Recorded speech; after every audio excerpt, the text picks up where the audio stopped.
कर्म, संन्यास और ध्यान का मार्ग समझाने के बाद अब श्री कृष्ण अर्जुन को दिव्य ज्ञान देने वाले हैं। वह ज्ञान जिसके द्वारा मनुष्य भगवान को जानता ही नहीं बल्कि अनुभव भी करता है।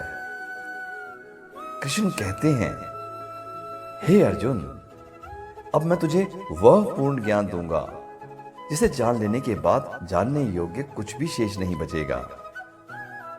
कृष्ण यहां ज्ञान और विज्ञान दोनों की बात करते हैं। ज्ञान शास्त्रों में लिखा हुआ सत्य, विज्ञान वह सत्य जिसे मनुष्य स्वयं अनुभव करे। श्री कृष्ण कहते हैं, यह समूचा संसार मुझसे उत्पन्न है, मैं ही इसका आधार हूं, मैं ही इसका सार हूं। उनके शब्द हमें बताते हैं कि ईश्वर कहीं बाहर नहीं है। वह हर जीव, हर अनुभव, हर कण में विद्यमान है। पर भगवान ये भी बताते हैं कि मुझे पाना आसान नहीं, क्योंकि लोग संसार के सुखों में उलझे रहते हैं।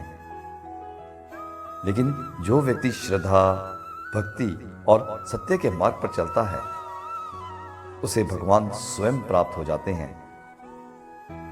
कृष्ण कहते हैं, 4 प्रकार के भक्त मुझे चाहते हैं, दुखी, जिज्ञासु, धन चाहने वाले और ज्ञानी। लेकिन वह आगे कहते हैं, सबसे श्रेष्ठ वह है जो मुझे प्रेम से जानता है और स्वयं को मेरे हवाले कर देता है।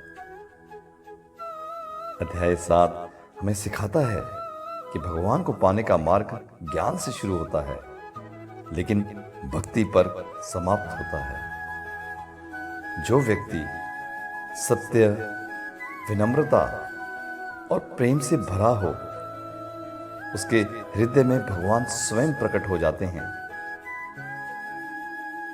जब भक्ति ज्ञान से मिलती है, तब ईश्वर स्वयं अनुभव में उतर आते हैं। अगले अध्याय में मिलते हैं। अध्याय 8 अक्षर ब्रह्म योग में।